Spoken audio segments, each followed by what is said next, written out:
എല്ലാ വ്യൂവേഴ്സിനും മോട്ടോർ ഇൻഫോടെക്കിൻ്റെ പുതിയൊരു വീഡിയോയിലേക്ക് സ്വാഗതം. ഇന്ന് നമ്മൾ സംസാരിക്കുന്നത് യമഹയുടെ തന്നെ ഏറ്റവും ലേറ്റസ്റ്റ് ആയ മോഡലായ എയ്റോക്സ് 155. യമഹയുടെ സ്പോർട്സ് ബൈക്കായ R15 സെയിം എഞ്ചിൻ തന്നെയാണ് എയ്റോക്സിലും കമ്പനി യൂസ് ചെയ്തിരിക്കുന്നത്. ഇതിൻ്റെ ഫീച്ചേഴ്സിനെ കുറിച്ച് പറയുകയാണെങ്കിൽ നമുക്ക് ഇതിൻ്റെ ഫ്രണ്ട് ഭാഗത്ത് നിന്ന് തുടങ്ങാം. ഇതിൻ്റെ സ്കൂട്ടറിൻ്റെ സൺവൈസർ വരുന്നത് ഗ്ലോസി ബ്ലാക്ക് ഫിനിഷിൽ ഒരു പ്ലാസ്റ്റിക് മെറ്റീരിയലിലാണ് വരുന്നത്. അത് കൂടാതെ അതിൻ്റെ ഇടത് സൈഡിൽ ബ്ലൂ കോർ ബാഡ്ജിങ് കൂടെ വരുന്നുണ്ട്. പിന്നെ നമുക്ക് അതിൻ്റെ സൈഡിലേക്ക് വരികയാണെങ്കിൽ ഫുൾ എയ്റോസിൻ്റെ ആ സ്റ്റിക്കർ ബാഡ്ജിങ് എല്ലാ ഭാഗത്തും. ഈ സ്കൂട്ടറിനെ ഈ സെഗ്മെൻറ്റിൽ ഏറ്റവും വ്യത്യസ്തമാക്കുന്നത് ഇതിൻ്റെ ഹെഡ്ലൈറ്റാണ്. ഇതിൻ്റെ ഹെഡ്ലൈറ്റിൽ കമ്പനി 4 സ്ട്രിപ്പ് LED DRLs കൊടുത്തിട്ടുണ്ട്. DRL എന്ന് പറയുമ്പോൾ നമുക്ക് എല്ലാവർക്കും അറിയാം ഡേ ടൈം റണ്ണിങ് ലൈറ്റ്സ് ആണ്. അത് വണ്ടിയുടെ ഇഗ്നിഷൻ ഓണായ ഫുൾ ടൈം വൈറ്റ് കളറിൽ കത്തിക്കിടക്കുന്നതാണ്. പിന്നെ അത് കൂടാതെ സ്പ്ലിറ്റ് ടൈപ്പാണ് LED ഹെഡ്ലൈറ്റ്സ് കൊടുക്കുന്നത്. അതായത് 4 പോർഷനായിട്ട് സ്പ്ലിറ്റായിട്ട് ഹെഡ്ലൈറ്റ്സും കൊടുത്തിട്ടുണ്ട്. അപ്പോൾ അതിന് വളരെയധികം പ്രകാശം കമ്പനി നമുക്ക് പ്രൊവൈഡ് ചെയ്യുന്നുണ്ട്. ഇതിൻ്റെ മറ്റൊരു പ്രത്യേകത എന്ന് പറയുന്നത് വെച്ചാൽ ഇതിൻ്റെ മെറ്റീരിയൽസ് എല്ലാം, അതായത് ഫ്രണ്ട് ബോഡി മെറ്റീരിയൽസ് എല്ലാം ഹാർഡ് ഫൈബറിലാണ് ഉണ്ടാക്കിയിരിക്കുന്നത്. കൂടാതെ സസ്പെൻഷൻ വരുന്ന ടെലസ്കോപ്പിക് സസ്പെൻഷനാണ്. അത് വളരെയധികം ബമ്പിയ റോഡുകളിൽ നമ്മളെ യാത്ര ചെയ്യാനായിട്ട് സഹായിക്കുന്നതാണ്. ബാക്കിയുള്ള ഫീച്ചേഴ്സിനെ കുറിച്ച് പറയുകയാണെങ്കിൽ സേഫ്റ്റി വളരെയധികം ഇമ്പോർട്ടൻസ് നൽകിയിട്ടുള്ളൊരു വാഹനമാണ് എയ്റോസ് 155. ഈ വാഹനത്തിൻ്റെ സൈഡ് മിറർ നിങ്ങൾ കണ്ടാൽ പെട്ടെന്ന് മനസ്സിലാവുന്നുണ്ട്. FC വെർഷൻ 3യുടെ സെയിം സൈഡ് മിററാണ് ഇതിൽ കൊടുത്തിരിക്കുന്നത്. അത് കൂടാതെ ഈ വാഹനത്തിന് നമ്മുടെ സേഫ്റ്റിക്കായിട്ട് ABS ബ്രേക്കിംഗ് വരുന്നുണ്ട്. വെന്റിലേറ്റഡ് ഡിസ്ക് ബ്രേക്സ് ആണ് ABS ബ്രേക്കിന് വേണ്ടി യൂസ് ചെയ്യുന്നത്. അത് കൂടാതെ ട്രാക്ഷൻ കൺട്രോൾ എന്നൊരു ഫീച്ചർ കൂടെ ഈ വാഹനത്തിന് നൽകുന്നുണ്ട്. 230 mm ആണ് അതിൻ്റെ ഡിസ്കിൻ്റെ ലെങ്ത്ത് വരുന്നത്. കൂടാതെ 14 ഇഞ്ച് അലോയ് വീൽസ് ആണ് വാഹനത്തിന് നൽകിയിരിക്കുന്നത്. ഇതിൻ്റെ ഗ്രൗണ്ട് ക്ലിയറൻസ് വരുന്നത് 145 mm ആണ് വാഹനത്തിൻ്റെ ഗ്രൗണ്ട് ക്ലിയറൻസ് വരുന്നത്. നല്ലൊരു ക്ലിയറൻസ് ആണ്. അത്യാവശ്യം അടിയിടിക്കാതെ കൊണ്ടു നടക്കാനായിട്ട് അത് നമ്മളെ ഹെൽപ്പ് ചെയ്യുന്നതാണ്. മറ്റൊരു ഇമ്പോർട്ടൻ്റ് ആയ കാര്യം എന്ന് പറയുന്നത് ഇതിൻ്റെ ഇൻഫർമേഷൻ ഡിസ്പ്ലേ വരുന്ന മീറ്റർ കൺസോളാണ്. ഇതിൻ്റെ മീറ്റർ കൺസോൾ ഏകദേശം R15 ലേറ്റസ്റ്റ് മോഡൽ വരുന്ന പോലെയുള്ള എല്ലാ ഫീച്ചേഴ്സും ഇതിൻ്റെ മീറ്റർ കൺസോളിൽ നമുക്ക് ലഭ്യമാണ്.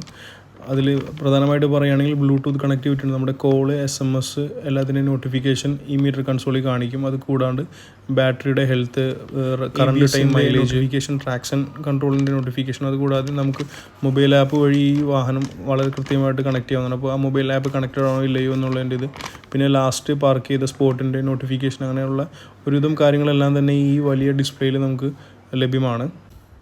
മറ്റൊരു പ്രധാന അട്രാക്ഷനായിട്ട് ഞാൻ കണ്ടത് ഈ വാഹനത്തിൻ്റെ ഫ്യൂൾ ടാങ്കാണ്. ഇതിൻ്റെ വാഹനത്തിൻ്റെ ഫ്യൂൾ ടാങ്ക് ഏകദേശം നമ്മൾ ഇരിക്കുന്നതിൻ്റെ നടുക്ക് ഭാഗത്തായിട്ടാണ് ഫ്യൂൾ ടാങ്ക് വരുന്നത്. അതിനൊരു സെപ്പറേറ്റ് ക്യാപ്പും തരുന്നുണ്ട്. E20 സപ്പോർട്ടറാണ്. അതായത് 20% എത്തനോൾ ഫിൽഡ് ആയിട്ടുള്ള ഫ്യൂലും ഈ വാഹനത്തിൽ ഉപയോഗിക്കാവുന്നതാണ്. യാതൊരു പ്രശ്നവും സംഭവിക്കുന്നില്ല. ഈ പറയുന്ന എല്ലാ സ്കൂട്ടേഴ്സും ഇങ്ങനെയുള്ള ഈ E20 സപ്പോർട്ടറാണ്. ഏകദേശം 5.5 ലിറ്ററാണ് ഈ വാഹനത്തിൻ്റെ fuel tank capacity. ARI certified mileage പറയുന്നത് 45 കിലോമീറ്റർ ആണെങ്കിലും കസ്റ്റമർ ഫീഡ്ബാക്ക് പറയുന്നത് ഒരു 42-നും 48-നും ഇടയിലാണ് വാഹനത്തിൻ്റെ മൈലേജ് കസ്റ്റമേഴ്സിന് കിട്ടുന്നത്. ഇതിൻ്റെ സീറ്റിംഗ് പൊസിഷൻ വളരെ ഹൈറ്റാണ്. കാലെല്ലാം നമുക്ക് നല്ലപോലെ കയറ്റി വെച്ചിട്ട് സുഖമായിട്ടിരുന്ന് യാത്ര ചെയ്യാൻ പറ്റുന്നൊരു വാഹനമാണ് എയ്റോസ്. പിന്നെ അതിൻ്റെ ഫുള്ള് എയ്റോസിൻ്റെ ബാഡ്ജിങ് വാഹനത്തിൽ കാണിക്കുന്നുണ്ട്. വിവ ടെക്നോളജി, നമ്മുടെ R15 വരുന്ന എഞ്ചിൻ ടെക്നോളജി സെയിം തന്നെയാണ് ഈ വാഹനത്തിനും യൂസ് ചെയ്യുന്നത്. ഇതിൽ നിങ്ങളിപ്പോൾ ശ്രദ്ധിച്ചിട്ടുണ്ടാകും, ആ ഷോക്കപ്പിന് തൊട്ട് മുമ്പായിട്ട് സൈലൻസറിന് തൊട്ട് സൈഡിലായിട്ട് ഏകദേശം ഒരു ചെറിയൊരു റേഡിയേറ്റർ ഈ വാഹനത്തിന് വരുന്നുണ്ട്. അതാ കണ്ടോ, ഇതാണ് അതിൻ്റെ റേഡിയേറ്റർ വരുന്നത്. അതായത് ഈ വാഹനത്തിൻ്റെ എഞ്ചിൻ 155 cc ലിക്വിഡ് കൂൾഡ് എഞ്ചിനാണ്. സെയിം R15 യൂസ് ചെയ്യുന്ന സെയിം എഞ്ചിൻ തന്നെയാണ് ഇതിലും യൂസ് ചെയ്തിരിക്കുന്നത്. ഇതിൻ്റെ സൈലൻസർ ഷീൽഡ് ഒരു 3 piece ടൈപ്പാണ്. യൂണിറ്റ് സ്വിംഗ് ഡ്യുവൽ സസ്പെൻഷനാണ് ഈ വാഹനത്തിന് യൂസ് ചെയ്തിരിക്കുന്നത്. അതുകൊണ്ട് ബാക്ക് സൈഡ് നമുക്ക് എത്ര ബമ്പിൽ ചാടിയാലും നല്ല കംഫർട്ടബിളായിട്ട് യാത്ര ചെയ്യാൻ സാധിക്കുന്നതാണ്. ഇതിൻ്റെ റിയർ ഗ്രാബ് വരുന്നത് സെപ്പറേറ്റഡ് അല്ല, സീറ്റിൻ്റെ താഴെയായിട്ടാണ് വരുന്നത്. ഇതിൻ്റെ സീറ്റിന് പറയുന്നത് ഏകദേശം BMW ഹൈ ക്ലാസ് സ്കൂട്ടേഴ്സിൽ യൂസ് ചെയ്യുന്ന സെയിം സ്റ്റിച്ചിങ് തന്നെയാണ് ഇതിലും യൂസ് ചെയ്തിരിക്കുന്നത്. വളരെ വൈഡായിട്ടുള്ള ഈ സീറ്റിൽ ഏകദേശം 2 പാസഞ്ചേഴ്സിന് നല്ല സുഖമായിട്ടിരുന്ന് പോകും. റിയർ ലൈറ്റും അതായത് ടൈൽ ലൈറ്റ്സും LED തന്നെയാണ് വാഹനത്തിന് കൊടുത്തിരിക്കുന്നത്. ഫ്ലെക്സിബിളായിട്ടുള്ള 2 ഹാലജൻ ബൾബ് യൂസ് ചെയ്യുന്ന ഇൻഡിക്കേറ്റേഴ്സും ഉണ്ട്. അത് കൂടാതെ നല്ലൊരു ഹാർഡ് ഫൈബറിലുള്ള റിയർ മഡ് ഗാർഡും റിഫ്ലക്ടറും വാഹനത്തിന് കൊടുത്തിട്ടുണ്ട്. അതുകൂടാതെ സൈഡ് റിഫ്ലക്ടറും വരുന്നുണ്ട്. പിന്നെ ഇതിൻ്റെ മറ്റൊരു അട്രാക്ഷൻ എന്ന് പറയുന്നത് റിയർ സൈഡ് വീലാണ്. ഇതിൻ്റെ വീല് ഏകദേശം ബാക്ക് സൈഡ് വീല് വരുന്നത് 14 ഇഞ്ച് ട്യൂബ്ലെസ് ടയറാണ്. അതായത് ഫ്രണ്ട് വീലിനേക്കാളും വളരെയധികം വലിയ വീലാണ് ബാക്ക് സൈഡിൽ യൂസ് ചെയ്തിരിക്കുന്നത്. ഈ കാണുന്നത് വാഹനത്തിൻ്റെ എയർ ഫിൽറ്ററാണ്, ആ വലിപ്പത്തിൽ പൊങ്ങി.